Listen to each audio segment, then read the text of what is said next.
Quédate en casa. Aprende en casa. Capacítate en casa. Sé productivo en casa. Trabaja en casa. Da lo mejor en casa. Diviértete en casa. Quédate en casa. Cuida de ti. Cuida de todos. Unidos somos mejores. El bienestar de todos es nuestra empresa. Voz de las empresas. Consejo de la Comunicación.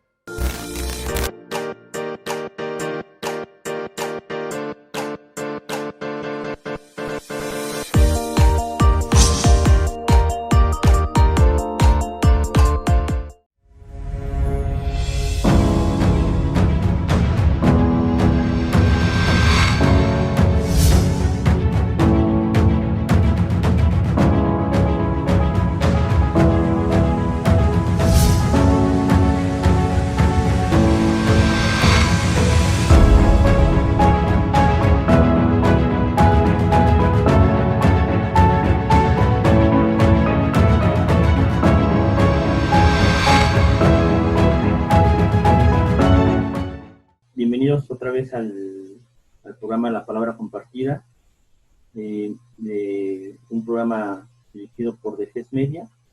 Mi nombre es Fernando Salazar Torres, y en colaboración con la revista literaria Taller Igitur y la revista Delirio y la Congregación Literaria de la Ciudad de México, nos complace en este momento, en las entrevistas a distancia, hablar con la poeta y ensayista Mariana Bernardes. Tiene una larga trayectoria, y hablar un poco de su trayectoria y de su semblanza, pues nos llevaría a la mitad por lo menos del programa. Entonces, bueno, ha escrito, claro, poesía, ensayo, tiene un doctorado en filosofía, la clase es catedrática. Mariana, muchas gracias por aceptar esta entrevista a distancia, y complacidos por tu participación y presencia. Gracias, Fer. Nada más aclaro una cosa, mi doctorado es en letras. Me quedé como doctorante de filosofía. Vaya. Bueno, eres conocido. No, está bien, porque la realidad es que tengo como un corazón bifronte. Mi vocación ha sido la filosofía, pero mi gran pasión toda la vida ha sido la poesía. Y son dos orillas por las que voy ahí andando en la vida. Pues estamos igual, porque a mí también me pasa así. Entonces, bueno, pues partamos de ahí, de esa pregunta, que tu formación en la filosofía y en la literatura te ha otorgado, me parece indudablemente, otra sensibilidad, pero al mismo tiempo también otra dimensión, en términos de razón, de lo racional, para acercarte a la composición estructural de un poema. En tu caso específico, ¿cómo se revela el poema? Me detengo un poco antes de tu pregunta en esta idea de la estructura del poema, si hay una influencia por parte de la filosofía en la forma, en cómo decanta el poema. Yo diría que habría que recordar que los primeros presocráticos, los primeros filósofos griegos, escriben vaciando en una forma poética. La poesía tiene una relación con el conocimiento que me parece muy inquietante y que tiene que ver con la pregunta por el origen. Yo diría que cuando te adentras a la filosofía desde esas aristas, digamos que lo que va inquietando siempre es este lugar intacto y cómo lograr una desnudez en el lenguaje para que el lenguaje tenga una mayor capacidad expresiva y pueda decir aquello donde está rebasado en su propio decir, y que tiene que ver con la fractura inherente del propio lenguaje, que le permite en un momento dado desdoblarse y multiplicarse en una multiplicidad de sentidos y de significados que van más allá de lo coloquial. Esa parte me interesa mucho. Y luego, por el otro lado, en la pregunta, digamos, en específica, ¿cómo se revela el poema? No lo sé porque yo diría que el poema ocurre, y en la medida en que ocurre, lo escribes y te escribe.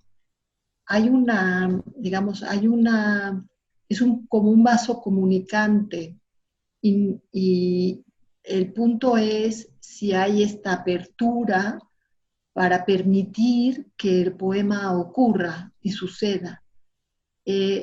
Si entramos en esta parte donde el poema se revela, pareciera que el poema necesita estar sujetado a una epifanía. Y esto implicaría entrar en una tradición donde el poema revelado tiene que ver con el lenguaje de lo sagrado.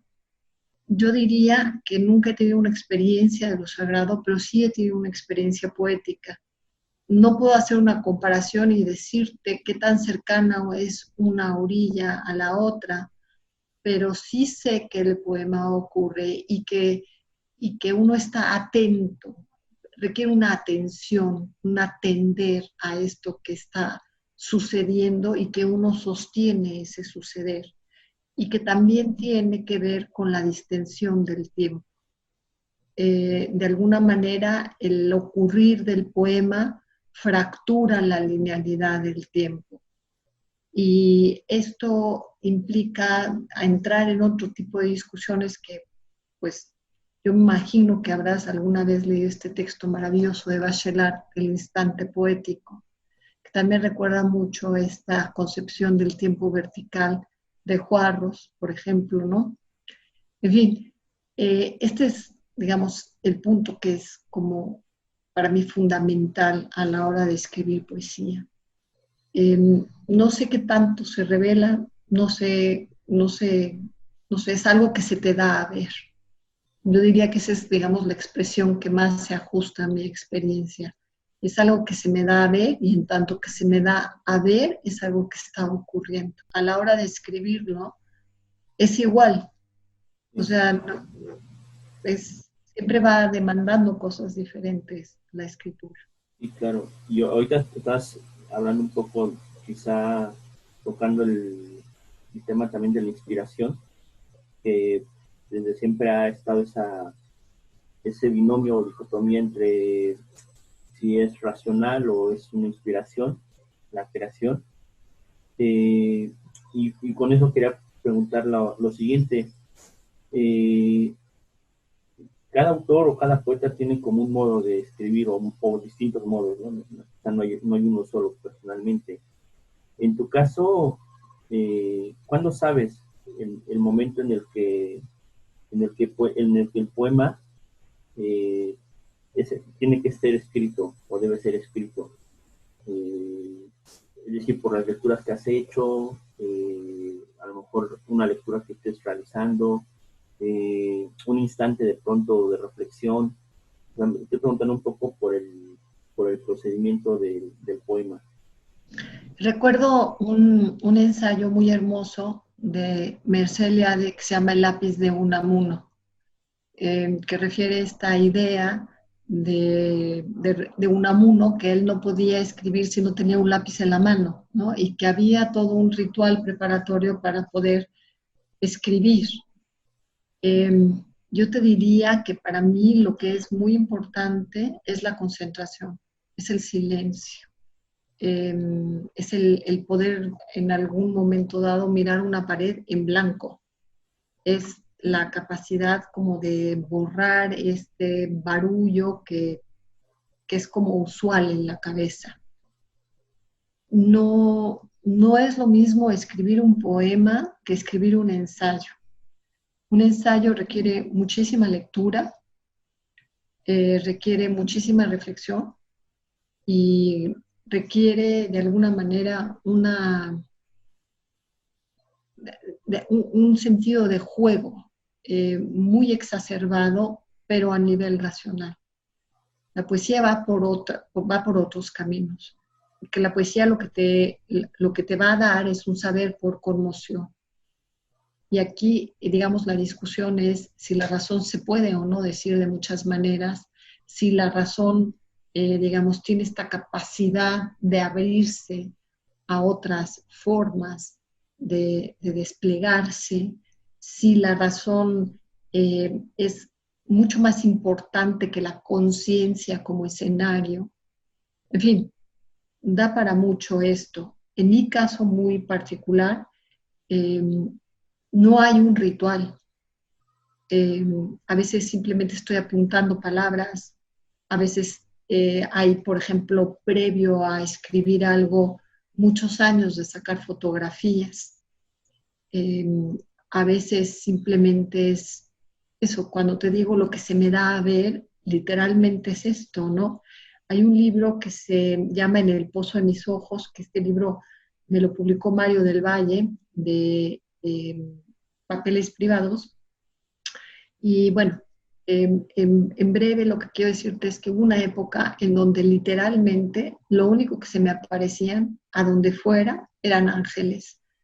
Y acababa yo además de leer las elegías al Duino de Rilke, y mi tía me había de hecho pintado unos ángeles que están aquí, que no sé si se ven, pero bueno, en fin, ¿no?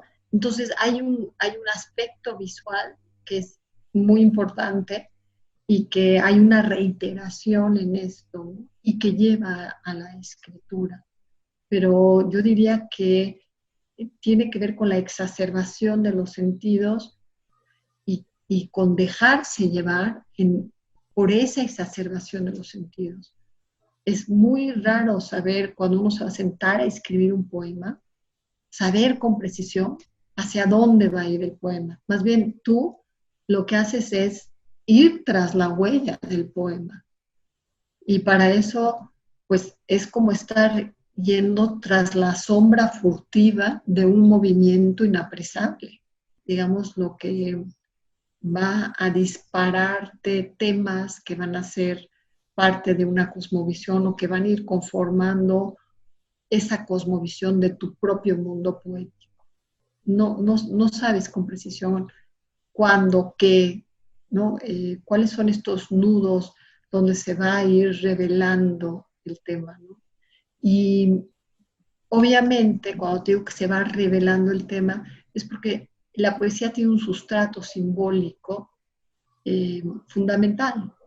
Yo diría que este lenguaje simbólico tiene tal peso que uno puede perder el lenguaje coloquial y el lenguaje ordinario, y cuando lo pierdes, lo que emerge de tu conciencia y de tu inconsciente, o como le quieras llamar, es este lenguaje simbólico que hace comunidad.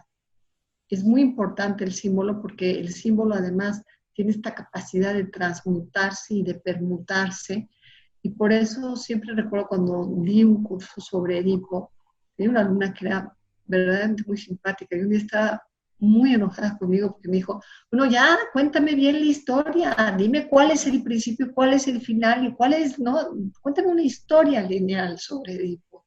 Y yo decía, es que no hay una historia lineal sobre Edipo. Yo creo que, por ejemplo, una de las cosas que es interesante es esta exploración de nueva cuenta del poder de la metáfora y de la construcción de la metáfora, más allá del mecanismo de analogía, que digamos es también otro tema que se ha pues debatido mucho, ¿no? en el siglo XX, pero que creo que es fundamental, sobre todo en estas concepciones de pensamientos metafóricos que permiten generar una mayor comprensión de la realidad. Porque al final, ¿para qué queremos pensar o para qué queremos escribir si no es para consolarnos, para estar con el otro, para poder tener una significación positiva en la vida? Hay algunos autores que han determinado esta manera de concebir el poema o la poesía. A mí me cuesta un poco de trabajo contestar eso, primero porque soy una lectora constante y he sido una lectora de poesía desde muy niña, y todo lo que he leído de poesía me ha parecido magnífico, y además voy haciendo lecturas recurrentes. No puedes escribir sin leer, ¿no? Son las caras de una misma moneda. ¿Cuál es el poema que más me ha impactado? ¿Cuál es el que estoy leyendo ahora? ¿No?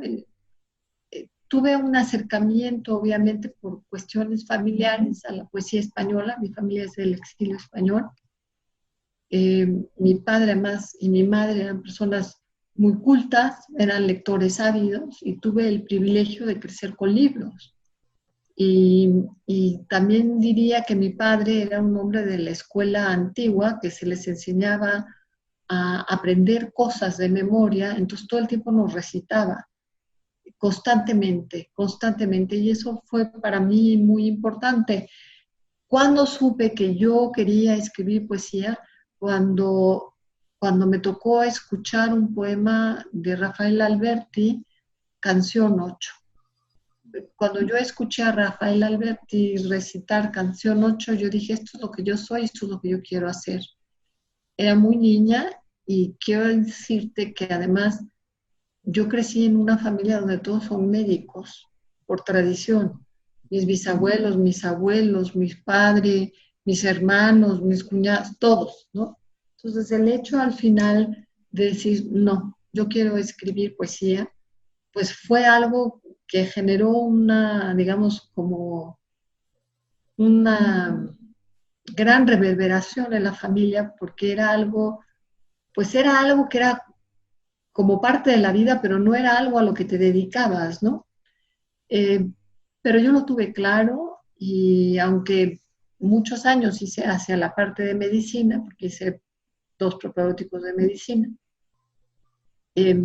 al final lo que me ganó fue la escritura, ¿no? Me di cuenta que sin eso yo no iba a poder vivir, no iba a poder estar bien, iba a estar tristísima, porque la poesía me ponía alas en el corazón, me daba la alegría de vivir, ¿no? El poder sentarme y leer, y que además era lo único que me importaba, sentarme a leer y leer poesía.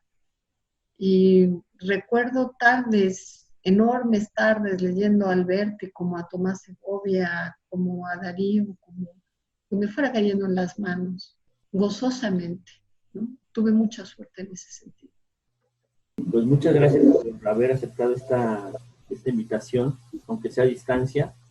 Esperemos que ya haya momento para que esta entrevista de otro modo se vuelva a con otros temas, con otras preguntas, de manera presencial. Y pues feliz de que hayas aceptado estar en la palabra compartida de modo virtual. Muchas gracias, Fernando. Al contrario, muchas gracias por la invitación y muchas gracias pues por permitirme compartir esto, que es una pasión mutua, la poesía, que eso me consuela mucho, más de lo que te imaginas. ¿Eh? Y te mando un gran abrazo. Un abrazo igual. Hasta luego.